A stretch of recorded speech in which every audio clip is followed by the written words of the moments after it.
Amina.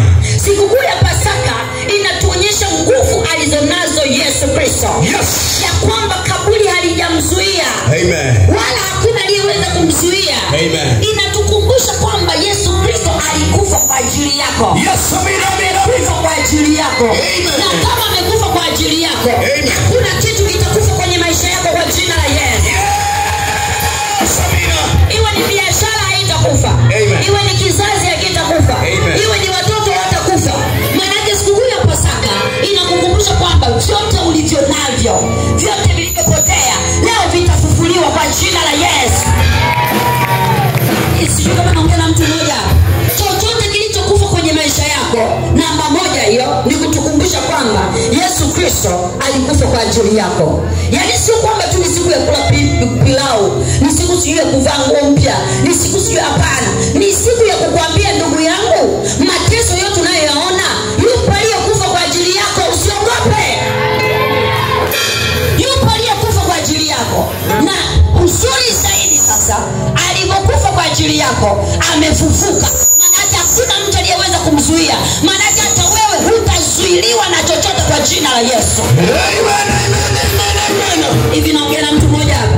Natamka kwa jina la Yesu, biashara zilizokufa leo zitafufuka.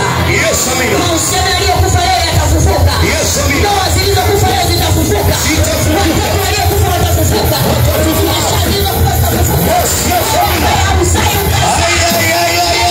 Waliokufa kwa ajili yako. Yes, amina. Pia leo wamefufuka kwa ajili yako. Yes, amina. Wala walinzi hawatamzuia, wala kaburi halitamzuia. Chochote kilichokufa kwa ajili yako leo kinafufuliwa kwa jina la Yesu.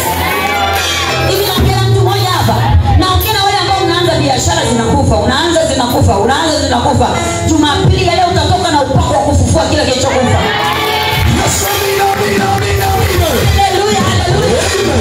Na mtu mmoja hapa. Amina. Nikukumbusha kwamba Yesu Kristo alikufa kwa ajili yako. Ewe mwanadamu, usiogope. Yupo aliyekufa kwa ajili yako. Yes. Yupo aliyebeba mizigo kwa ajili yako. Lakini amefufuka kwa ajili yako. Na alikufa kwa ajili yako. Haya. Hivi naongea na mtu mmoja. Amen. Kwa hiyo unatakiwa kutembea kwa ushujaa, kwa sababu leo kama nilivyofufuka leo, na wewe biashara zitafufuka, maisha yako yatafufuka, nyota yako itafufuka, Yesu yako itafufuka. Hapa ndipo Kristo wengi unapofika siku ya Pasaka. Hapa ndipo Kristo wengi huwa tunatembea kifua mbele. Kuanzia leo huwa tunatembea kifua mbele. Kwa nini tunasherehekea mwanzo wa mwaka? Lengo ni kwamba upokee upako wa kufufuka kwa Yesu Kristo. Yes. Alafu endelea mpaka Disemba. Haya. Hivi naongea na mtu mmoja. Fungua kitabu cha Marko 9. Marko 9.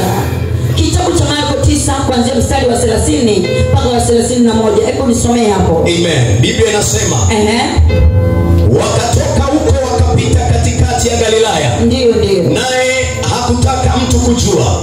Mstari wa 31. Kwa sababu alikuwa akiwafundisha wanafunzi wake. Akawaambia, mwana wa Adamu yuenda kutiwa katika mikono ya watu. Nao watamuua. Hata akisha kuuawa. Baada ya siku ya 3 atafufuka. Kwa jina la Yesu. Yes, amina. Anakwenda kuuawa ni kwa ajili yako. Yes, amina. Sio kwa ajili yake mwenyewe. Amen. Ni kwa ajili yako wewe mwanadamu. Amina. Unayenisikia muda huu. Amen. Sio kwa ajili yake yeye mwenyewe. Yes. Yale mateso aliyotiwa pale msalabani, sio kwa ajili yake yeye mwenyewe. Ni kwa ajili yako wewe. Ukijua haki yako ya msingi, utaondoka mahali hapo vitu vyako vimefufuka. Yaani haya mateso unasikia nasema, mwana wa Adamu ataenda kutiwa katika mikono ya wauaji. Maana ile mikono ya wauaji haikuwa ya kwake yeye mwenyewe. Ilikuwa ni kwa ajili yako wewe.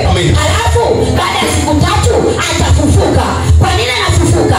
Lengo ni kuashiria kwamba wale wanadamu niliokufa kwa ajili yao hawatateswa na mamlaka za giza.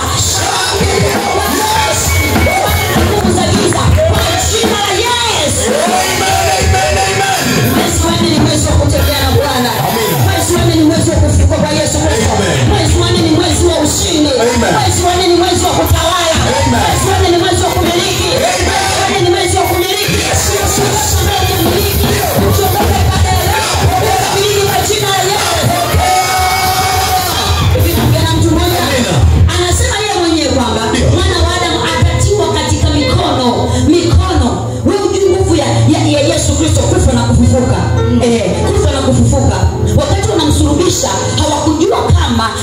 wa Mungu. Yes. Baada ya kufa pale msalabani, alipokata roho, Biblia inasema nchi yote ikawa giza. Yes. Usiku mchana ukawa usiku. Yes. Kwa ajili ya kwamba baada ya giza lile kupanda, watu wakasema hakika tuliyemsulubisha huyo sio mtu mwingine bali ni mwana wa Mungu. Ni mwana wa Mungu. Na baada ya siku 3 akafufuka katika wafu. Yes. Inasema walinzi waliokuwa pale waliona jua linatetemeshwa namna hii.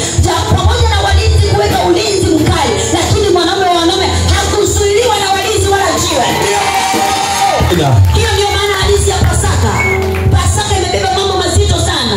Pasaka imebeba maisha yako. Pasaka imebeba hatima yako. Na kuomba sana leo ongeza imani yako kwa Yesu Kristo. Kama yeye hakuzuiliwa, walinzi hawakuzuia kwa kumzuia, jiwe halikuweza kumzuia, akafufuka kaenda zake Galilaya, hata wewe hakuna kukuzuia. Amen. Amen. Yaani uombewe usiombewe, hakuna kukuzuia.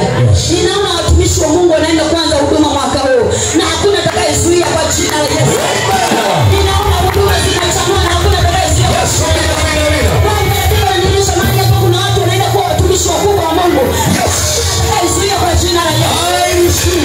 Atakayezuia kwa jina la Yesu. Mungu anaonyesha kuna watu wanaenda kuzaa mapacha na hakuna atakayezuia.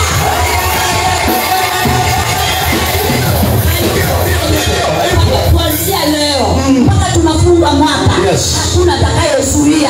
Na hakuna atakayezuia kufanikiwa. Yesu amefufuka kwa ajili yako. Hivi naongea na mtu mmoja. Namba mbili. Pasaka ni kukukumbusha kwamba wewe mateso yako yote Yesu aliyabeba pale msalabani. Pasaka ni kukukumbusha kwamba mateso yako yote aliyabeba pale msalabani. Nini? Magonjwa, nini? Mateso, nini? Mauti, nini? Madeni, yote alishayabeba pale msalabani. Hivi naongea na mtu hapa? Mateso yako yote Pasaka ni kukukumbusha kwamba wewe Mkristo, wewe unayemwamini Yesu, hebu shtuka. Mateso yako yote yeye aliyabeba pale msalabani. Kitabu cha Isaya 53 mlango wa 5, Biblia inasema kwa kupigwa kwake Yesu sisi tumepona. Yaani maana yake alipopigwa pale, wewe tayari umepona kwa jina la Yesu. Amen. Amen. Kuna vitu vinatembea mwilini, leo ni mwisho kwa jina la Yesu. Amina. Kuna vitu vinauma ndani ya mwili wako, leo ni mwisho kwa jina la Yesu. Amen.